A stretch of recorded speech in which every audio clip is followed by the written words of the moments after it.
Good day, everyone. This is Ed with Tenzig. I appreciate you all joining with us today and taking time out of your busy day. We really do appreciate you. We're here today to talk about how to harness the power of ControlUp and Tenzig for an exceptional user experience. A little bit of housekeeping at the beginning. The presentation and recording will be shared following the webinar. There is Q&A at the end of the session. However, feel free to drop those chat questions in as well. We'll catch up with those during the session, as well as at the end, we can review and discuss any topics. With that, let's go ahead and kick off with some introductions. My name is Ed Richardson. I'm the head of technical services for Tenzig US. I've enjoyed working with Tenzig for the last 7+ years. I began in customer support here at Tenzig, and I've moved up now to heading the technical services section for both new and for current customers. My background prior to Tenzig was in technology management for large-scale MSPs, as well as for a manufacturing consortium. Jason? Oh, hi. Thanks, Ed. I'm Jason Hudson from Tenzig UK. I joined the company back in March 2021 after having a close 10-year working relationship with Tenzig as a retail infrastructure architect at Iceland Foods in the UK. So I'm a technical solutions architect, and my role is focused on creation and improvement of Tenzig technical content, such as videos, tech support guides, and providing customer solutions for the Windows 10 platform. Jeff? Yeah, thanks, Jason. My name's Jeff Johnson, Product Marketing Manager. Me and Tom are all things ControlUp Edge DX. So we'll be talking about that a little bit later, and then how it really kind of feeds in with Tenzig. Tom? Yep, my name's Tom Fenton. I'm a technical marketing engineer with ControlUp. Previous to that, I actually worked for VMware, and if you've ever taken any of the VMware Horizon classes, I probably wrote those. So I hope you enjoy those. I also do some blogging for storage review and virtualization and cloud review. Perfect. All right. So the agenda for today, we're going to start with a brief overview of Tenzig's history and our product offerings. Then we're going to get into the good stuff. We're going to demonstrate where Tenzig and ControlUp come together as a team. Jason is going to do the first demonstration with the process of installing, configuring, and using the ControlUp Remote DX with your Tenzig products. Then we're going to follow on, Tom, with a demonstration of ControlUp's offering and how they can simplify your IT management life. Finally, we'll finish off with a Q&A section before we wrap up. Tenzig are a solely focused thin and zero client vendor, and unlike other equivalent vendors in the market, we are solely focused on thin and zero client-based hardware and software for VDI and DaaS. We were founded in 2003, as I mentioned earlier, making this our 20-year anniversary. Our headquarters is located here in Phoenix, Arizona, very sunny at the moment, and our EMEA HQ is in Leicestershire, England. We offer a wide range of thin client-based hardware, including traditional small form factor, as well as laptop and all-in-one monitor-based devices. We also lead with our Linux-based small footprint operating system called Repurpose, which is designed to run on existing thin client-based hardware, as well as your PCs, thin clients, and your laptops as well. And we offer a 100% free management tool called the Tenzig Manager. This is plus our operating systems and complementary software. They're all developed in our Phoenix HQ. The compelling story behind Tenzig, especially in these days of complex subscriptions and licenses, is that Tenzig have a very simple and easy to understand business model. Some of the call outs here are free, hassle-free demonstration program. That includes both of our hardware and our software offerings. Our free management tool, whether you're managing one or tens of thousands of devices, and this is also available for remote and cloud management. And our team, we have a market-leading team that is truly personal. We include free technical support, free product training, and help at every step along the way. These are some of the compelling messages why customers choose us and remain with Tenzig along their journey due to our fantastic and market-leading level of service.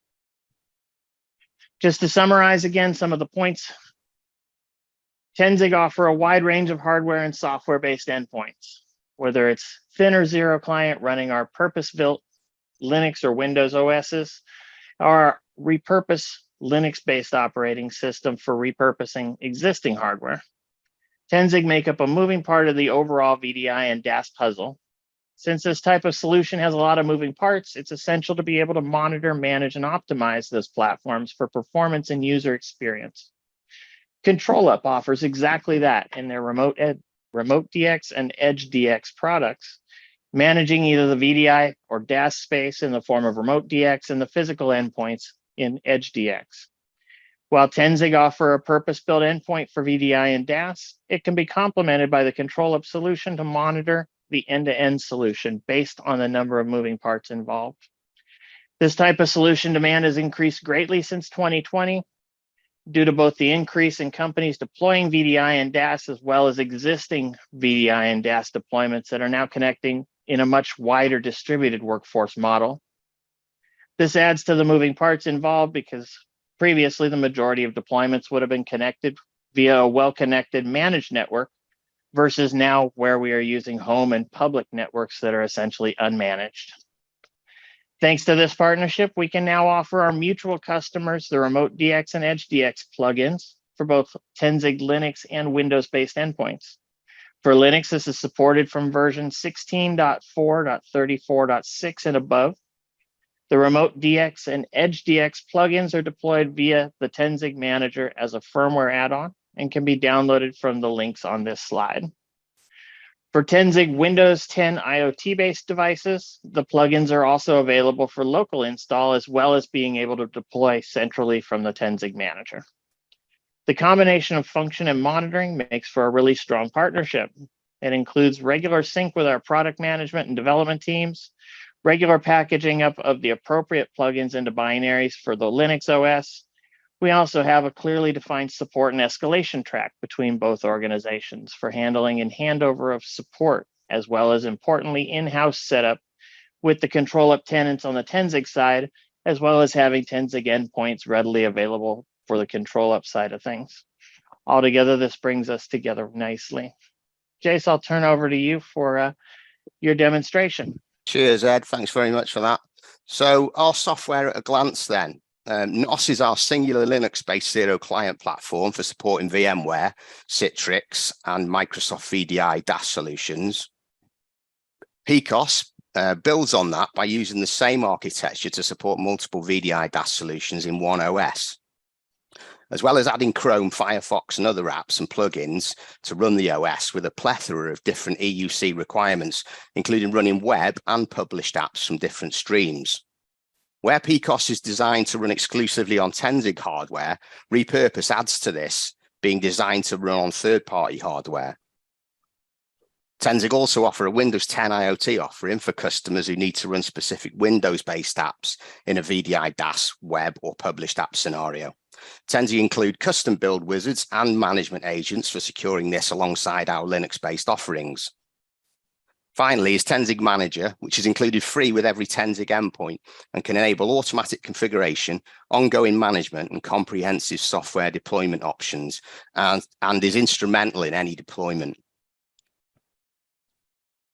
We've been on a journey these past 2 to 3 years, rebuilding and consolidating our Linux OS, specifically the 3 flavors previously mentioned, all into a single branch.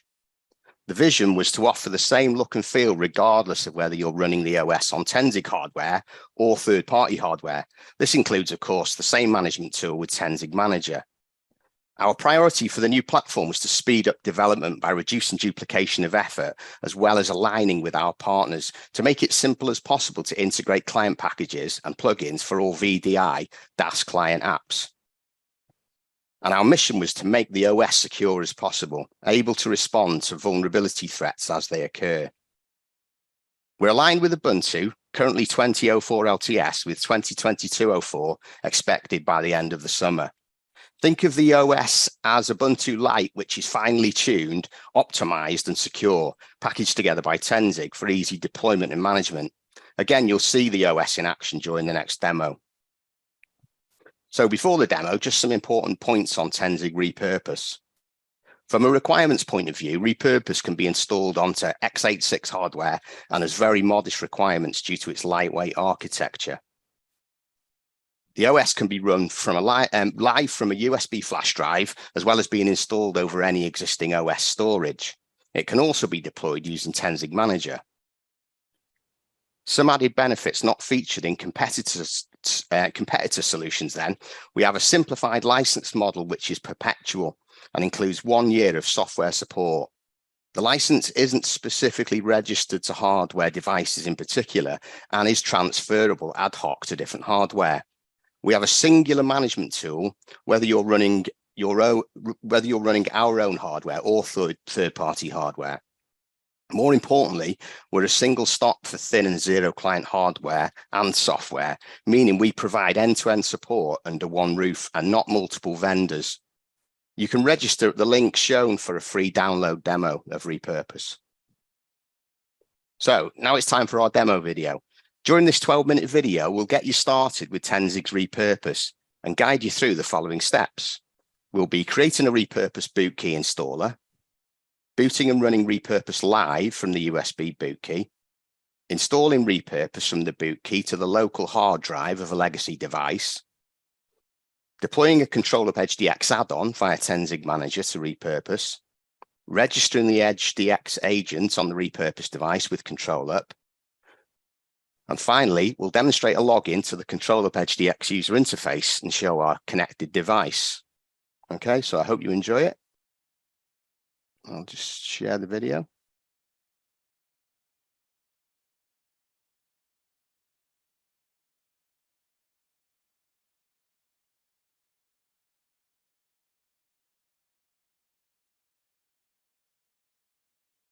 Just give me a heads up if everything looks okay, guys. In this section, we'll show you how to use the installer application to build your USB key, so you can boot your own legacy devices to either install Repurpose on the local disk, or if you prefer, just run Repurpose directly from the removable USB drive. It's up to you.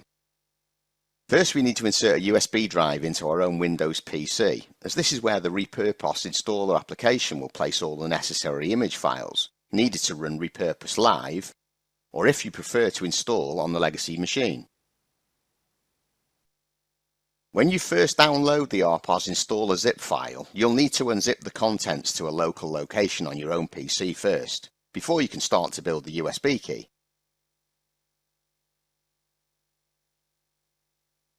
Once we've unzipped the contents, we need to locate the RPOS installer.exe and just run it.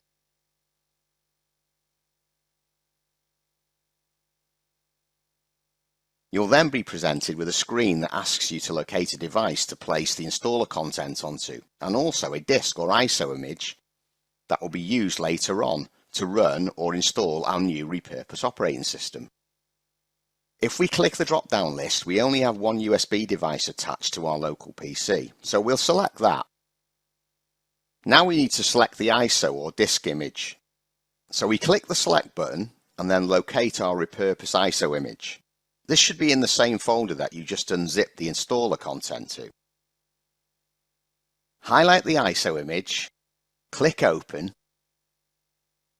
and if you're happy with the device and image, click the Start button.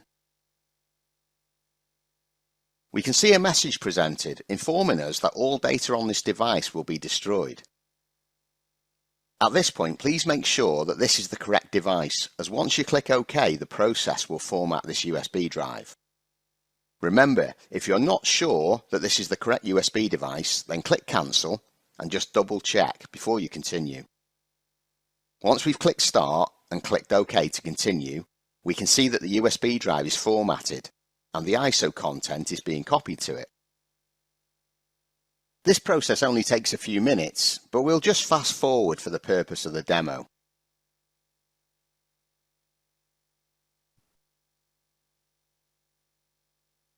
Once complete, the installer will display a message stating that the RPOS installer successfully formatted the drive and a green status bar showing ready. Just click the Close button and eject the USB key from your own Windows PC to make sure the contents are safe and recorded.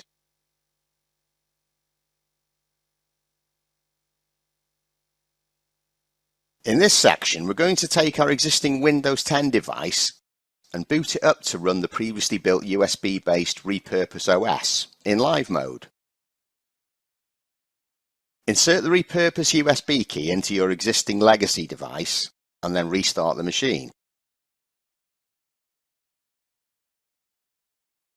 You'll need to make sure that your BIOS is set up to boot from USB media for this to happen.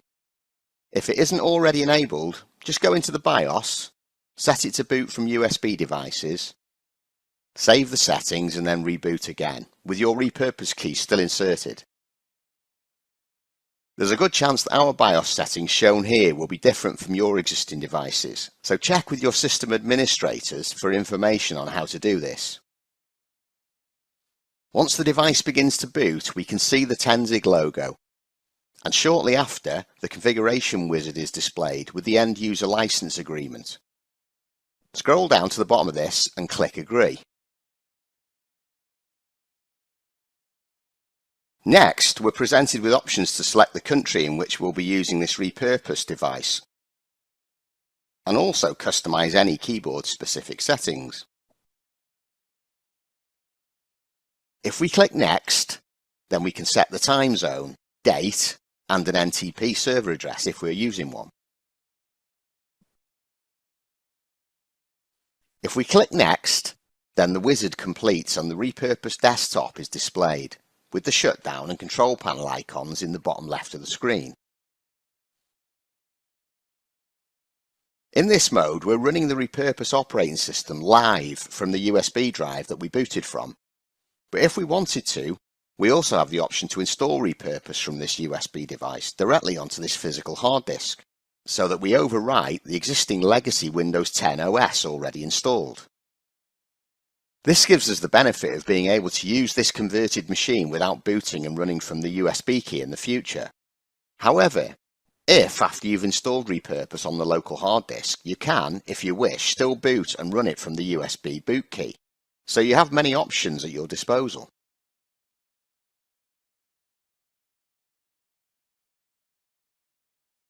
In this section, we'll show you how to install Repurpose locally on the hard drive of an existing legacy OS machine. And then we'll remove the USB boot key and watch Repurpose boot up from that newly installed hard drive. If you've been running your Repurpose OS directly from the USB key in live mode, then during this install process, everything previously created and saved to the key will be ported over to the local hard drive. This includes any connections and any setting changes that you might have made. It's really useful if you wanted to build your Repurpose key with all your connections and settings, and then finally deploy and install to the hard drive of your existing legacy device, all in one go. On the desktop, we need to double-click the icon named Installer in the top left, and we're presented with the Repurpose installer screen that displays our physical disk to install on.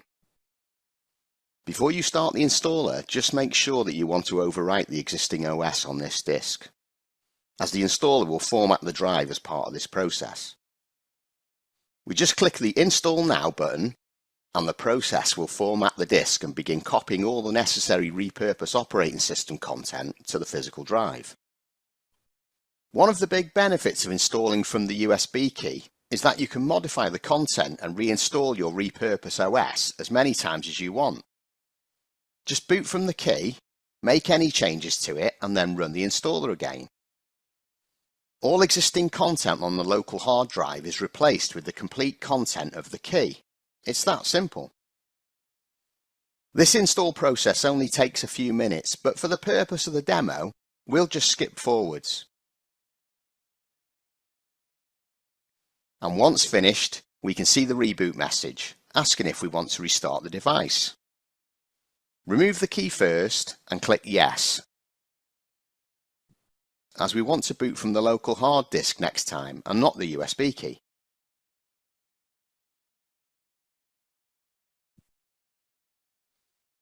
Once Repurpose is booted back up again, you'll notice that the installer icon has now been removed from the desktop, so we know that we're running from the local hard drive now, as the USB key has been unplugged too.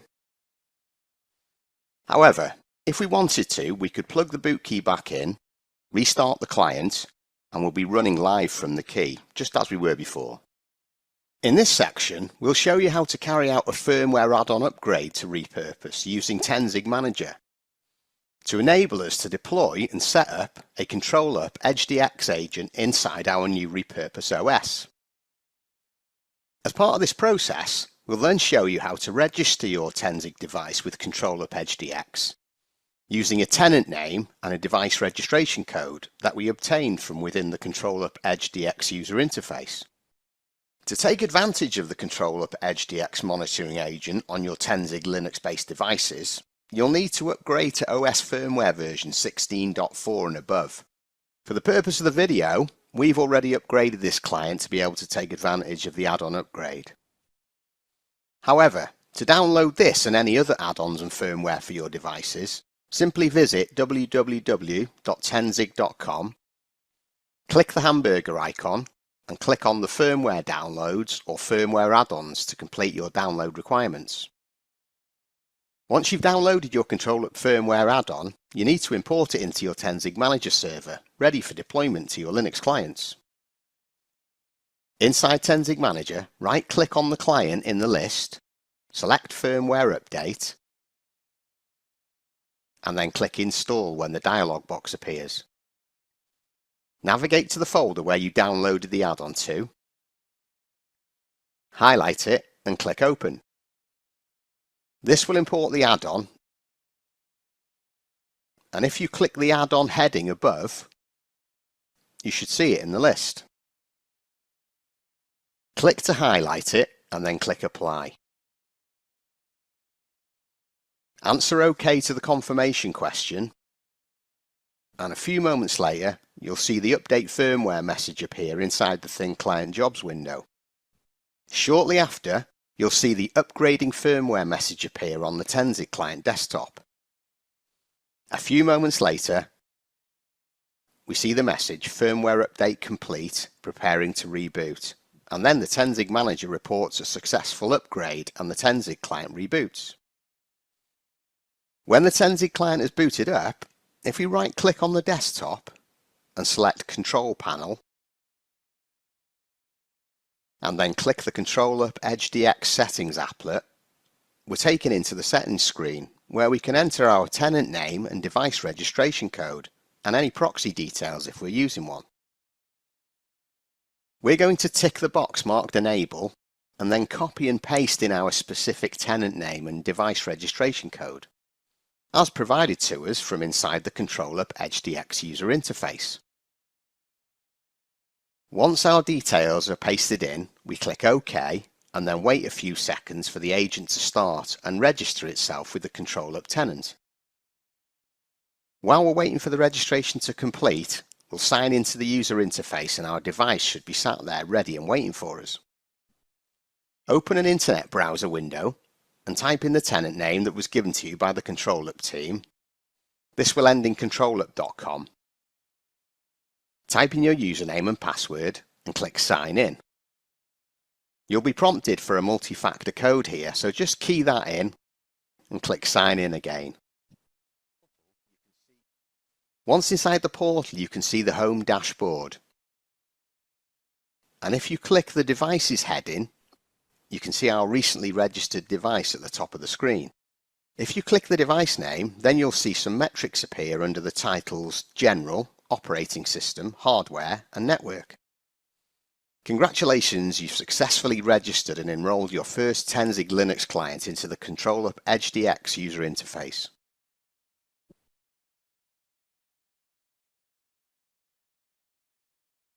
That was awesome.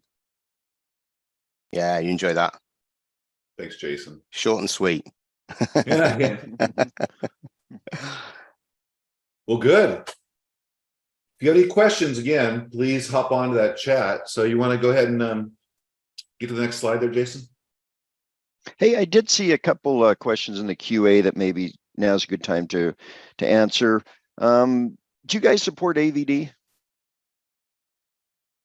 We definitely do. We support AVD in both our Linux Zero client devices as well as in our Windows Thin clients.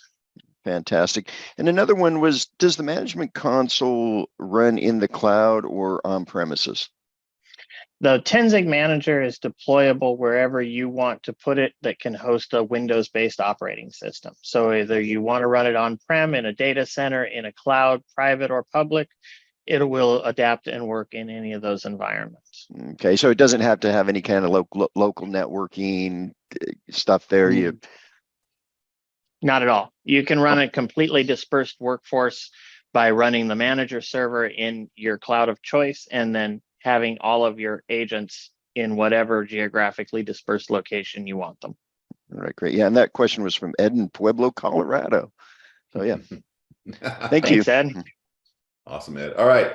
So Jason, if you want to just kind of give me about 10 seconds per click and get through this, this slide here. So Sure. our ControlUp platform, most people know us for our virtualization support. We are able to monitor and do troubleshooting and optimization of a virtual application, even the hypervisor layer, a VDI layer, the network layer, and desktop as a service. Then we also do synthetic transactions against desktop as a service, cloud hypervisors, and SaaS and web-based applications. We call that one Scout Bees. And then the other one is our kind of what we're going to be demoing today is physical, looking at devices like Tenzing or a full-blown, laptop or desktop. But we can even monitor remote and troubleshoot that remote network and even unified comms.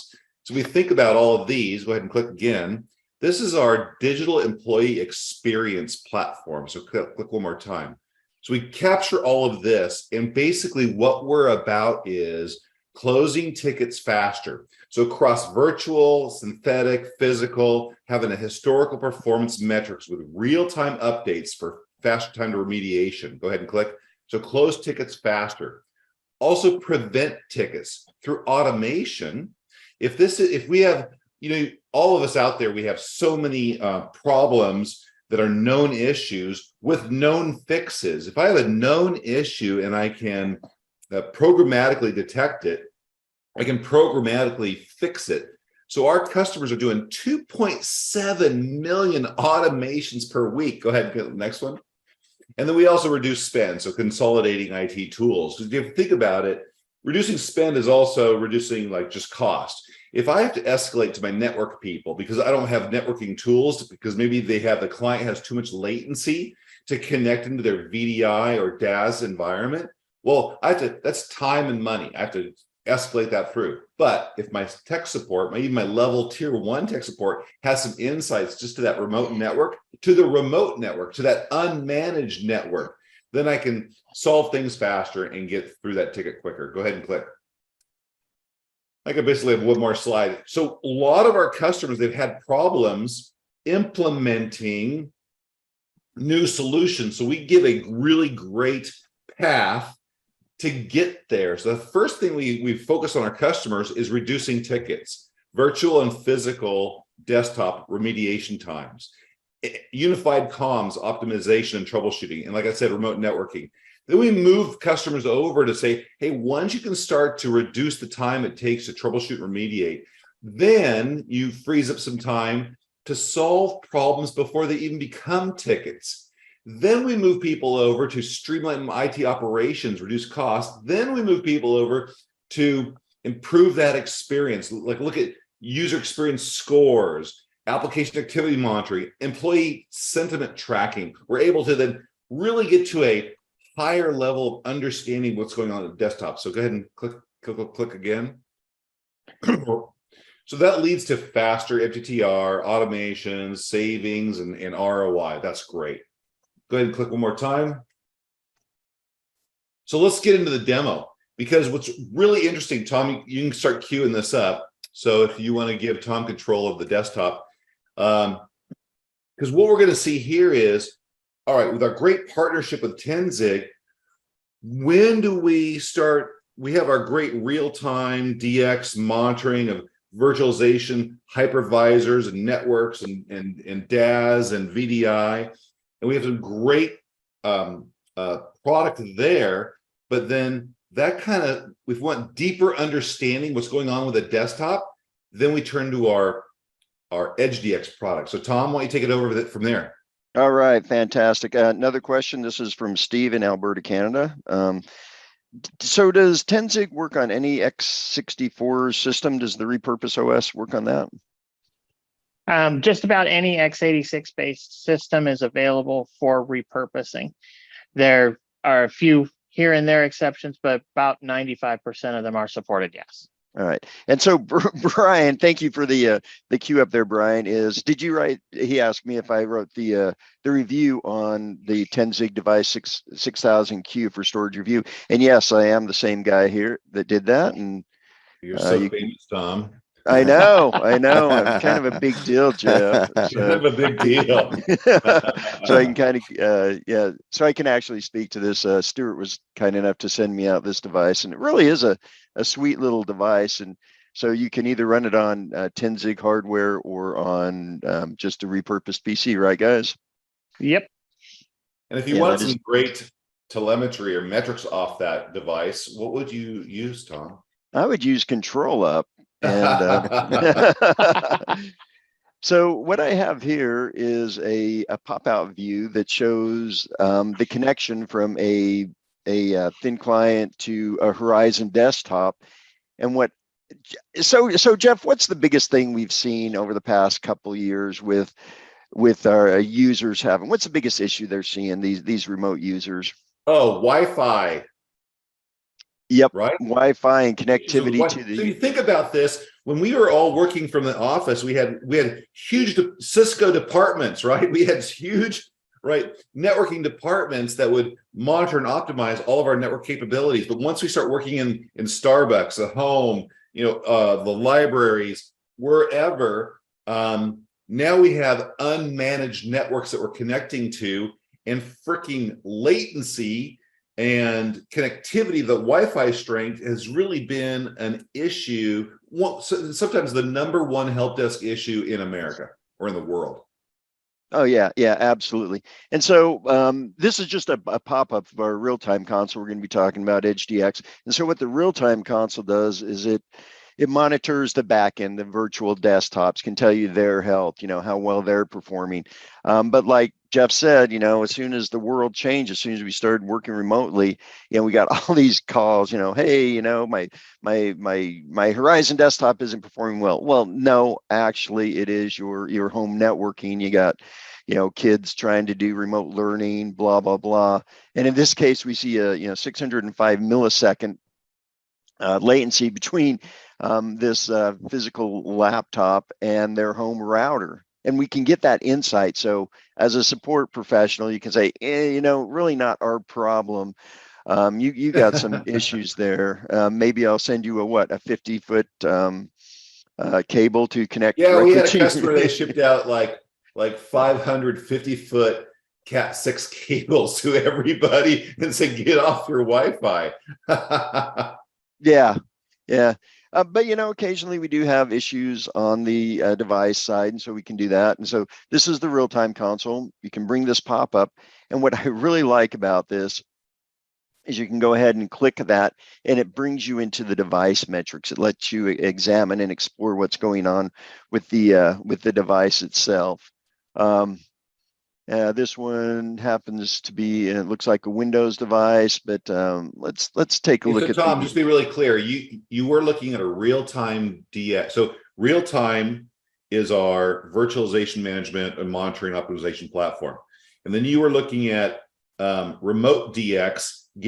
Was installed on that endpoint. Remote DX then gave you the telemetry that showed us the milliseconds in our network, and then when you clicked that device, it brought us over into Edge, what we see here. So Edge is another agent installed on that endpoint that gives us this rich endpoint data. Is that what you just did? Yep, exactly. And what we're looking at here is the network latency, and you can see, 500 milliseconds. That's a half second, right? I mean, this is just horrible. And let's go ahead and take a look at all the devices. Let me go ahead. So we're not going to blame that on Tenzig. That was just that was a Windows device. That was a Windows device. Environmental, or if it's a problem, it's an environmental problem. It's not a Tenzig problem, right? Right. I know my router's 5 years old and it needs to be replaced. And come on, dude. And so we can, because people have hundreds, if not thousands, of remote devices. The company we're working with in London, how many devices were they monitoring? Was it 10,000. 9,000? And so obviously trying to sort through these can be problematic. So what we do is we can give these devices different tags, and then you can filter on them. So right now I'm filtering on all the 10 zig devices. And then of course we can sort on them. And we can see that, only one of them has a Wi-Fi signal, but we can see right away that, 94%, we can see if any of them are having issues, and then we can dive in and take a look at them. So let's dive a little bit deeper into this 600 Q that I got that Stuart was nice, or 6,000 Q that Stuart was nice enough to send me. We can see, just the general information about the OS, the hardware. And Tinsley guys, when they open a support call, do they open that with the serial number? What do they open the support calls with? All of our support calls are open based off of the MAC address of the device. We do not use the serial number as a tracking component. Yeah, it's always going to be the MAC. All right. So right there, I mean, if you got issues, you can open up a call with 10zig and have them help you out with them. And so this device, real quick, Tom, just in looking at this, and I've looked at so many, physical laptops and desktops, it looks like I'm not really missing any telemetry, even though this is a thin client. What do you mean? Not missing any telemetry? I'm not missing anything. I'm getting rich context, rich understanding of what's going on with all these, like, KPIs of a device. And it looks like this isn't a less than experience. This is I'm getting everything that I would get on a thick client. Yeah. Oh yeah, absolutely. We gather the same information, hundreds of metrics.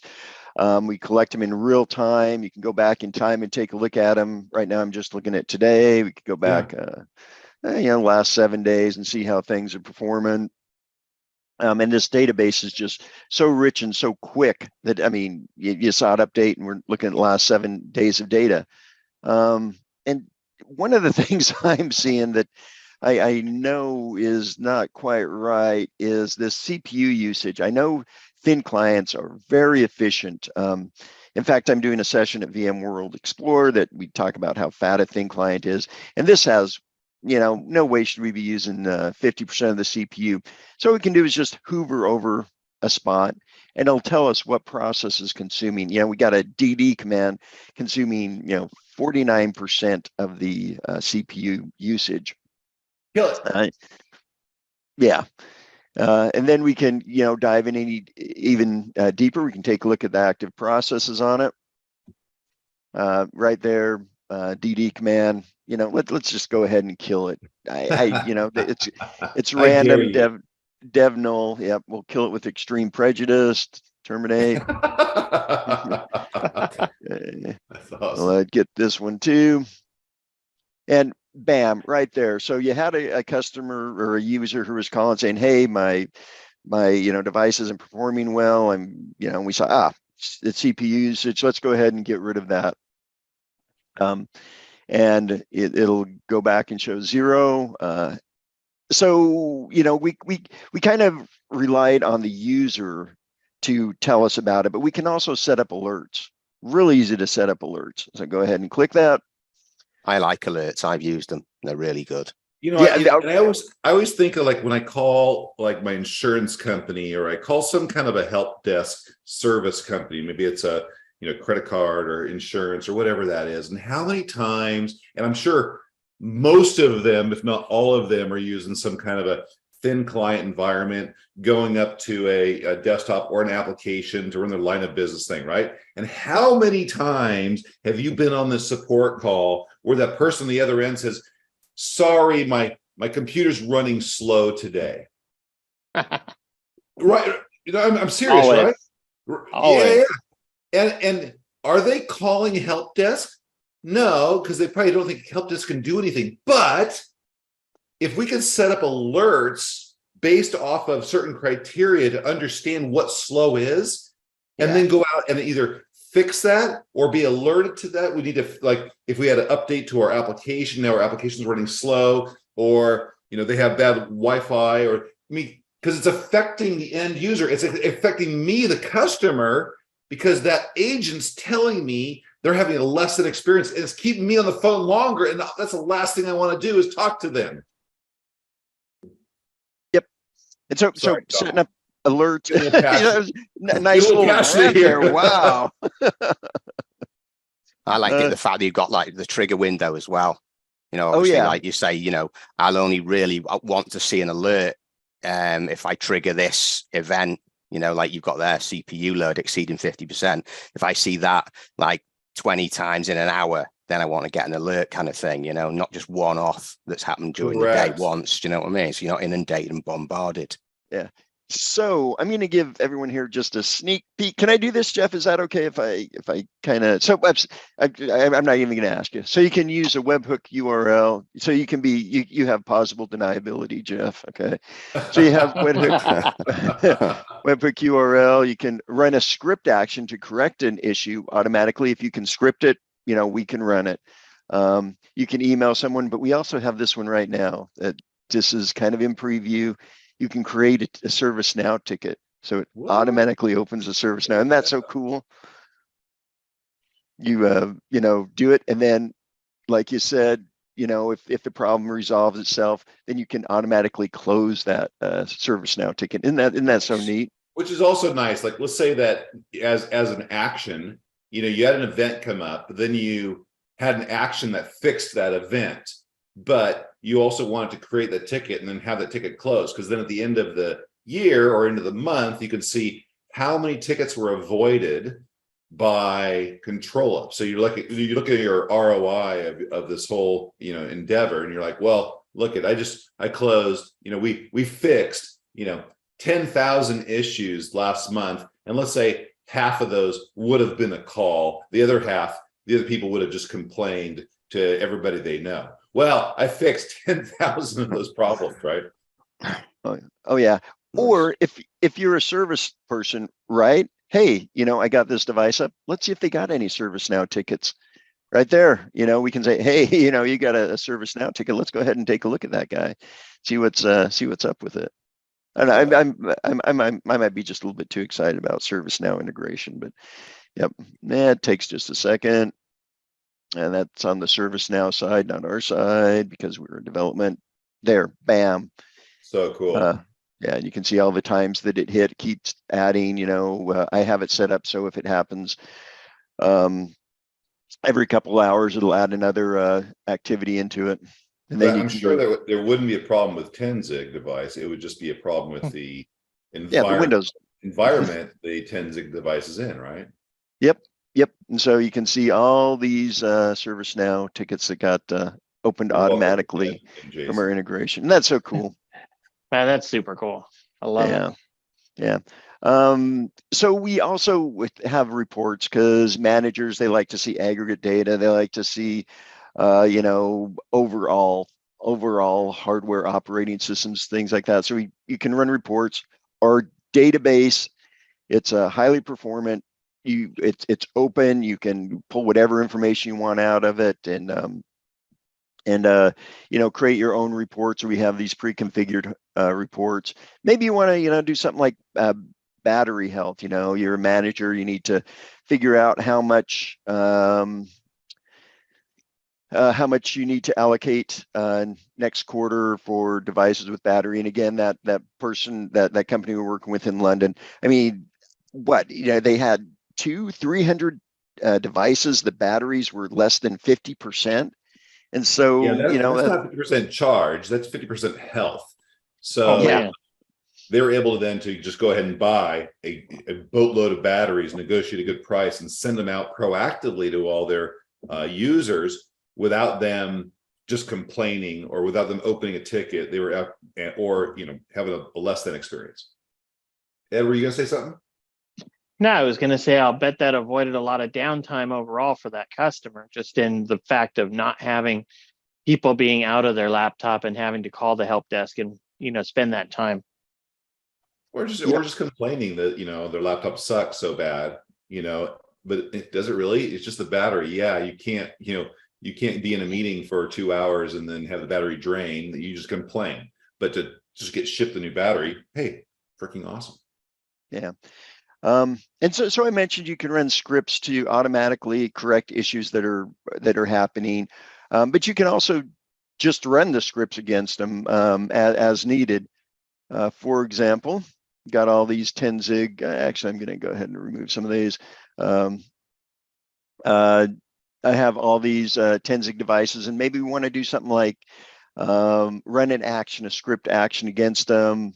Get warranty information, update the device manually, or check packet loss and latency.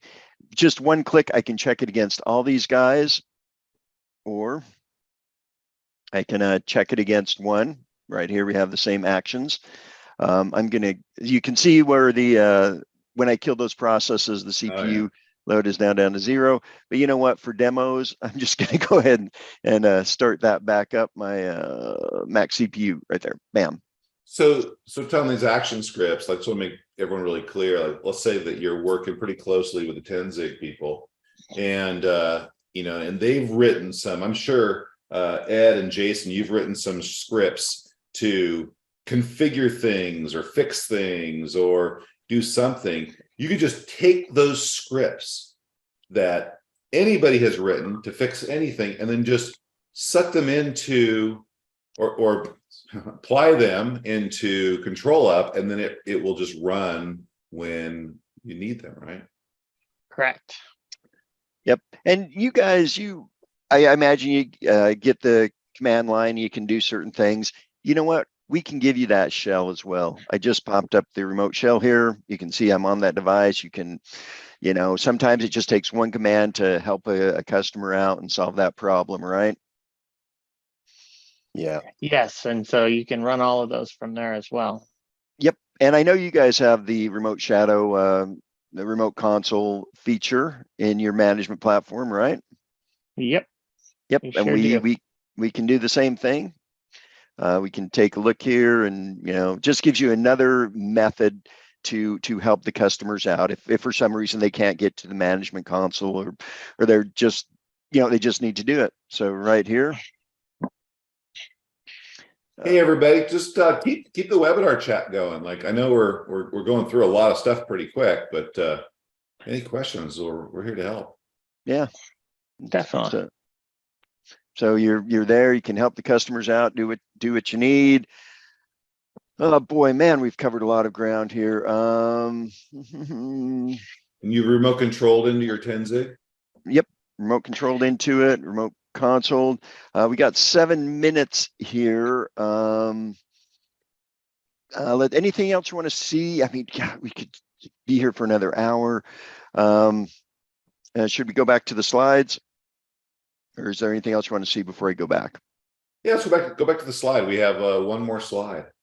Okay. I got a question on pricing. Well, pricing is really variable on the ControlUp side. I mean, there's EdgeDX. Reach out. We'll send you pricing, David, and we have some announcements coming up we have some announcements, especially around pricing. A really great offering that we're going to be announcing at VMware Explore. So David, watch that pretty carefully. Yep. And before I go to the slides, we're doing a few sessions at VMware Explorer. That was a great lead in, Jeff. Our coworkers, Trenton and Diane, are going to do a close tickets faster. And this deals more with the Horizon side of things. And then me and Jeffrey are doing a theater session. See, and the reason I call him Jeffrey is because that's what he calls himself right there. Yeah. you and my mom. Yeah. I should change mine to Thomas. And me and Jeff, we're going to have a lot of fun at this session. We've been playing around with it, and I think we're gonna have fun. And then me and Trent are going to have VMTN Tech Talks, and mine is on how fat your thin client is. And the reason I did this one is because I was actually working with Tenzig, and I was just curious, what kind of resource utilization a thin client OS has versus like a Windows or even a Ubuntu. And you guys you guys are so dang thin. It's really remarkable. So hats off to you guys. So we do that one. And then Trenton has a speed up slow logon, Horizon logons there as well. So if you're at Explore, definitely try and catch those. And let's see, demo time. Next slide. Yeah, everybody. So, hey, we're all over at VMware Explore. So see Tenzig at booth 505, see us at booth 203, register for the EUC party. Yeah, we have our sessions. Tom mentioned session. Here's another session from Tenzig, the final countdown. Hey, I know Ed, you'll be there. Jason, you won't, right? Yes. Tom and I would be there. Hey, if you can find Tom, he will buy you a margarita out of his own pocket. Oh man, I might be coming now. Thanks, Tom. heading for Tom. Yes, I know that there were some questions in the chat around Teradici products, the Teradici Terra 2 based units. With the Tenzig side of things, our Edge DX plugin is applicable only to our x86 based offerings rather than the Terra 2s. Is there any agentless experience that can be gained with the Terra 2 based products? Well, we like you said, that thing is so locked down that we can't put our agent on it. You definitely could monitor the Horizon side using our real-time console. But I think you guys have that one just locked down. Yep. Perfect. So done from the VM side then. Yep. You can excellent take a look at it. Yep, and see how well the virtual desktop is performing. But we just can't look at the device. Yep. Yeah. All right. Let's see. Roadmap. You guys are going to be releasing some new devices here shortly, aren't you? Can we talk about that or not? You'll have to see us at VMware Explore on that one. It's still kind of top secret. Oh, nice. We will. But there's some new stuff coming that's really pretty good. That's cool. Exciting. And Jeff, you kind of teased one of our new offerings. Do you want to talk a little bit more about that or not? I'm not. I'm horrible about this, aren't I? Dude, I got in trouble one time when I was working at Microsoft. Don't Google that event. But yeah, we're going to be announcing some pretty cool stuff, especially if you want to kick the tires indefinitely on our product. I think we're going to have the coolest. It's not really a swag. It's you just come by, but come see me at VMware. It's Explore. It's pretty awesome. Pretty proud of what we're going to be talking about and announcing. Yeah. So actually, a lot of announcements. Yeah. So Mindy has a question. What was Tenzig named for? We talked about this at the beginning of the thing, right? Yes. Nope. Did we? So the name Tenzig came from Tenzing Norgay, who was one of the Sherpas for Sir Edmund Hillary on his climb up Mount Everest. He was known for perseverance and for exceptional action on that slope. And we try to embody that same exceptional action in our Tenzig products. That's awesome. Jeff, do you know what ControlUp was named after? Oh, I had some really sarcastic things in mind. No, we're at the top of the hour. What was ControlUp named after, Tom? Well, you got to stop by the booth and ask me there. Okay, great. Hey, everybody, thank you. We're going to send an email out in 1 to 2 days on the recording of this session. I know we had a few comments on and offline on that one. And hey, Ed, any last word for you, Ed? thank you all for coming to see our presentation today. We look forward to seeing you all at VMworld, and we appreciate you all as customers. Thank you so much. Jason, do you have a last word? Yeah, thank you. Always as well. Yeah, from me in North Wales, North Star, as we say, which is good evening in Welsh. Yeah, nice. And, Tom, last word? Yeah, good North Star to you too. Cheers. Thank you, everybody. We'll see you next time. Appreciate All right. listening. Take care, Take everyone. care, all. Bye. Bye. Bye.